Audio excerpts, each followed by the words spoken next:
It is true that Brittney Griner,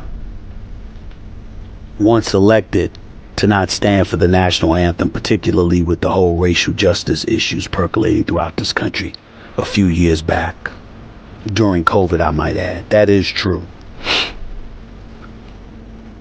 But is 10 months in a Moscow prison enough? Alex Stein, is that enough? Athletes, all athletes should have to be able to play.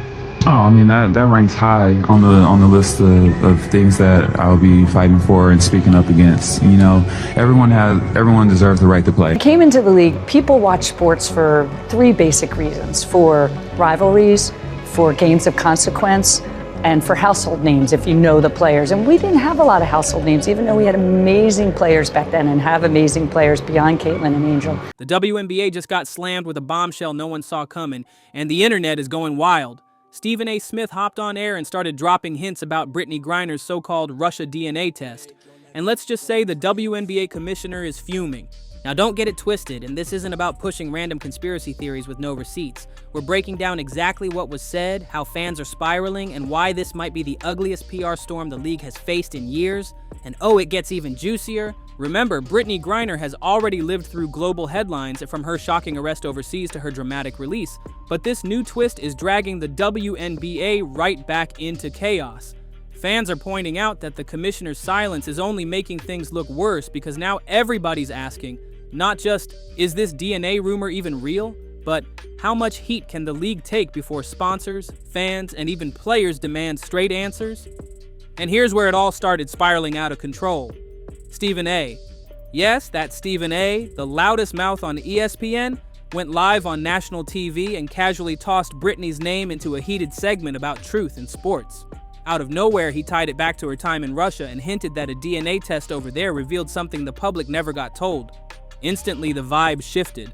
I do think it's important to understand that there are millions of Americans who may not say anything, but do share his position. You were in the United States. You didn't want to stand for the national anthem. You wanted to protest some of the things that were going on in this country, which is obviously and totally your right. The flip side, however, is that there are an abundance of people, including many, because I know a few in the military, who feel this way. This wasn't some faceless Twitter troll or a messy Reddit thread, and this was Stephen A. Smith with millions watching, planting that seed on mainstream TV. The way he dropped it, he didn't confirm it, but he sure didn't shut it down either. He dangled it like bait, and within minutes, clips were blowing up TikTok and X with fans screaming, "Wait, did he just say that?" For the WNBA, that's a total nightmare, because once a personality as loud as Stephen A. repeats an old rumor, even one already debunked, it breathes new life into it. And now the spotlight is roasting one person more than anyone else: WNBA Commissioner Cathy Engelbert. Now let's set the record straight. Cathy Engelbert isn't just some face on a press release. She's the WNBA's very first commissioner, the woman who's been grinding non-stop to expand the league, reel in new sponsors, and flip the W into a whole new brand. She's the one pushing to make sure the league finally gets that respect it's been chasing for decades. So rivalries are generally good for sports. In women's sports, sometimes it's complicated by the social media vitriol, which we denounce. It's terrible what some of these players have to endure. And so the hatred, the vitriol, the misogyny, the homophobia, the racism, there's no place for it in sport. And we like to be known in sport as a big uniter. So that's the negative part of that. But the positive certainly has been that people are watching. I mean, we brought tens of millions of new people into our sport last year. But here's the kicker. Her silence on this Brittney Griner chaos, deafening. Not one official statement, not even a casual, "we're aware of the chatter." And when you stay quiet in the middle of a firestorm like this, it doesn't calm fans down. It just makes them believe you're hiding something. People online are already saying the silence feels like full-on panic mode, because if the commissioner herself can't shut down a rumor that's been debunked again and again, what does that really mean for the league's image? And that's the wildest part. And the WNBA was supposed to be in its biggest glow-up era ever. Ratings jumped over 170% last season. They finally added a new team for the first time since 2008, the Golden State Valkyrie. For once, the story wasn't about empty seats or struggling franchises. It was about packed arenas, viral highlights, and new money pouring in from sponsors who couldn't wait to cash in. Networks were giving them primetime shine, and for the first time, the hype felt real. But instead of everyone talking about the Valkyries' huge debut or Aja Wilson chasing her third MVP, what's trending? Brittney Griner's voice, her body, and a recycled conspiracy about a Russian DNA test with zero proof to back it up. It's like the league's biggest win is getting drowned out by its messiest scandal. And then the internet added fuel to the fire, because right in the middle of opening week celebrations, a random courtside clip of Brittney Griner started exploding on TikTok and X. She wasn't doing anything outrageous, just chatting with someone. But the audio caught how deep her voice sounded, and that one detail was enough to send the rumor mill into overdrive. Just watch the clip and you'll get why it went viral. Okay, explain. So you saved someone from... We were off-roading, and this family flipped their side-by-side. They tried to stop it from flipping, put their legs out, and shin bone came through on the guy, and then the girl broke her ankle and bone came through. Me and my friends, we jump off, we flipped it back, help them out. I take my shirt off, wrap it around the girl's leg. It's like pulling out blood, and no one would help them. And like, there was no cell reception. So we put them on our side-by-sides and we drove them out. And then we waited with them until the ambulances. When was this? This was like maybe 4 or 5 years ago. Yeah. Oh my God. And crazy. Are you're okay with blood and all the gory stuff? Yeah. You have to be. Yeah, I am. Oh my God. With that, yeah. Was that the last time you felt like a hero? Yeah, I really felt like a hero in that moment. Nice. Yeah. Wow, that's a crazy story. The internet lost its mind over something longtime fans already knew. Brittney's always had that deep voice. She's spoken about it for years, and it's been part of her story since way back in her teens. But for casual viewers who don't really follow her, the shock factor was huge and the comments went wild. People jumped in saying things like, "Yeah, that's a dude. He gets to dunk on women all day, then share the locker room with them." Others piled on with, "That's a dude." Never once thought otherwise. Trolls were using the clip as so-called proof to back up the exact conspiracy Stephen A. had just stirred up on live TV. And it didn't stop there, the trolls went digging. They dragged back out that old shirtless pool video that's been floating around for years. Every time Brittney's name trends, it gets recycled like it's brand new. Same routine every time, fans defend her, trolls push the tired narrative, and suddenly the spotlight is back on her body instead of her game with Atlanta. But here's where things really trace back: Russia. We can't forget 2022 when Brittney was arrested at Moscow airport for vape cartridges and sentenced to 9 years. The entire world tuned in, and her every move became headline news. Remember the first footage of her after the prison swap? What's your mood? Happy. Happy? Well, are you ready for long flight? Yes. Yes. Good. That moment was supposed to close a chapter, but it only gave trolls more clips to twist. And here's what everyone keeps forgetting in the chaos. Brittney has already addressed this years before Russia, way before Stephen A. ever touched the topic. Back in 2015, she sat down with ESPN for a feature and opened up about her voice, explaining how it's always been deeper than most girls her age. She admitted it made her hate the way she sounded growing up, and she's never hidden from that truth. She revealed how kids would clown her for everything: her height, the way her body developed differently, and of course, her deep voice. That wasn't some rumor floating around, that was her real life. She's carried those scars since her teenage years, and if you've ever actually read or listened to her past interviews, you can hear the pain in her voice. She even admitted she used to avoid speaking up in certain settings just so she wouldn't have to deal with the non-stop jokes. Fast forward almost a decade, and here we are in 2024, and sadly, not much has changed. In her memoir, Coming Home, Brittney peeled back the layers even more, describing exactly what it felt like to grow up in a body the world never let her simply exist in. She wrote about being mocked for towering over classmates, being judged for her chest, and yes, being told she sounded like a grown man before she was even in high school. And that's exactly what makes this whole Stephen A. drama hit so hard. You're 6'9" now. You said even in middle school you were towering over everybody, and that your voice started getting deeper, you weren't developing like the other girls, and that your parents took you to a doctor. So they really wanted to make sure I didn't have a tumor on my pituitary gland. I don't know, at one point I was kind of like, can we stop? Because it doesn't feel the best, and I felt like a lab rat a little bit. From middle school to today, Brittney writes she has been mistaken for being male, enduring endless teasing and taunts. When you're born with a body like mine, a part of you dies every day. With every mean comment and lingering stare, you're the biggest person in the room, but you're also the loneliest. Not a lot of people understand what it is to walk in my shoes. Literally, they're big shoes to fill.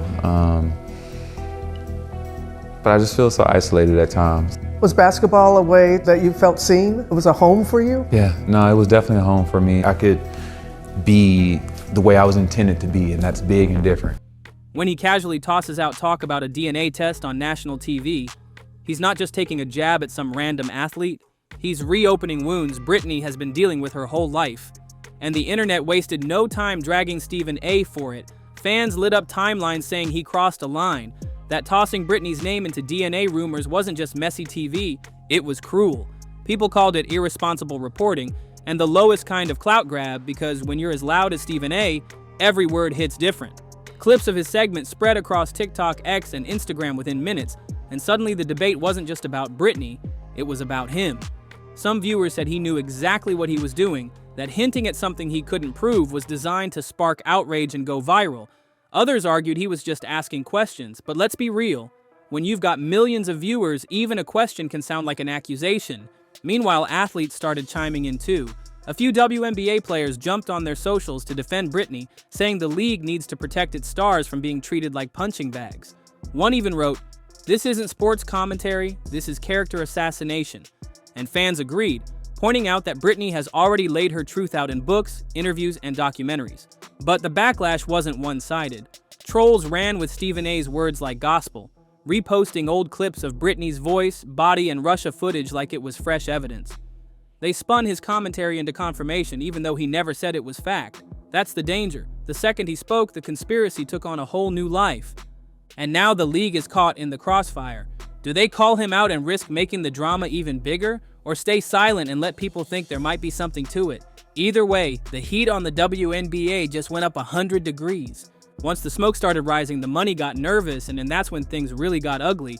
Sponsors don't play about image, and whispers started flying that brand reps were already reaching out behind the scenes asking, "So, what's really going on here?" Even without official statements, it's clear when corporate phones start buzzing, the league feels it. Networks added fuel too. Talk shows ran Stephen A's segment on loop, adding their own hot takes, while gossip blogs plastered Brittney's clips everywhere. Suddenly, the conversation wasn't about opening week wins or the Golden State Valkyries' big debut. It was about whether the WNBA was hiding something. The shift was brutal, and fans noticed. People online pointed out how quickly the narrative flipped. Just weeks earlier, the league was celebrating record ticket sales and viral highlights. Now, the headlines were dragging Brittney's name through the mud while questioning the commissioner's silence. That silence was starting to look like weakness, and critics pounced. Some insiders even hinted that league execs were in full crisis mode, debating whether to roll out a formal defense of Brittney or quietly wait for the storm to fade. But here's the problem. The internet never just fades. Every hour, new posts recycled the same voice clips and shirtless footage, stitching them into conspiracy threads that racked up millions of views. The longer the WNBA said nothing, the louder the noise grew, and for sponsors, that silence is dangerous, because they don't want their logos sitting next to a controversy trending worldwide. So now, the league isn't just dealing with online trolls, they're fighting to hold on to the biggest business boom in their history. While the league scrambled, everyone turned to the one person at the center of it all, Brittney Griner herself. Swag you, Brittney. Let me see something real quick. Brick! Thank you! Get the out of here, yo! Jab stepping, just a brick. Swing and a miss! Oh! Yo, I ain't gonna fake it right now. And the big question hanging in the air was simple. Would she clap back, or would she stay silent and let the fire burn out? For days, she didn't say a word. No posts, no interviews, no subtle shade, nothing. And that silence, it only made the internet wilder. Trolls claimed her quiet meant she had something to hide, while fans begged her not to give the rumor any oxygen. It was like two armies battling it out online, while Brittney sat back watching her name trend worldwide. Then came the twist. A reporter caught up with her after practice, asking straight up if she wanted to address the DNA rumors. And Brittney, she just shook her head, muttered, "I've dealt with this my whole life," and kept walking. That one sentence said it all. To some fans, it showed strength, refusing to dignify nonsense with a full answer. But to others, it looked like she was ducking the topic altogether. And here's the tricky part. Brittney has already been open about her voice, her body, her struggles. She literally put it all in a book. But when Stephen A. reignited the fire, it didn't matter. Old trolls came back, new ones joined in, and the spotlight got even harsher. Now she's stuck in an impossible position. If she speaks, people will twist her words. If she stays silent, the rumors grow louder. It's a no-win situation, and with the WNBA commissioner still quiet too, Brittney is basically left standing alone in the middle of the storm. By the time the dust started settling, the damage was already done, and the WNBA's glow-up moment had turned into a full-blown crisis. The conversation wasn't about sold-out arenas or rising stars anymore. It was about DNA tests, body shaming, and whether the league had been hiding the truth about one of its biggest faces. Sponsors were rattled, fans were divided, and media outlets couldn't get enough of the drama. What should have been the season where the WNBA finally stepped into the spotlight on its own terms was now overshadowed by scandal. And the silence from leadership only made it worse, because if the commissioner can't control the narrative, who can? Insiders claimed meetings behind closed doors were getting heated. Some execs wanted to come out swinging, defend Brittney hard, and shut down the rumors for good. Others wanted to ride it out quietly, hoping attention would shift back to the games. But while they argued, the internet kept recycling the same clips and sound bites, spinning them into evidence that wasn't even real. And here's the scary part. This wasn't just about Brittney anymore. Players were starting to whisper that if the league couldn't protect her, what would happen the next time trolls came for them? The fear was spreading, and that's the last thing the WNBA needed while trying to prove it belongs on the big stage. And so now the league stands at a crossroads. Does it double down, defend its stars, and risk making the story even bigger? Or stay silent, let the trolls run the headlines, and risk losing everything it's been building? Either way, one thing's clear. This controversy didn't just rattle Brittney Griner, it shook the entire WNBA to its core. So before you head out, don't forget to hit that like button if you're rocking with us, smash subscribe if you're really about this, and turn on that notification bell so you never miss the next messy drop. Believe me, you're gonna want front row seats for what's coming next.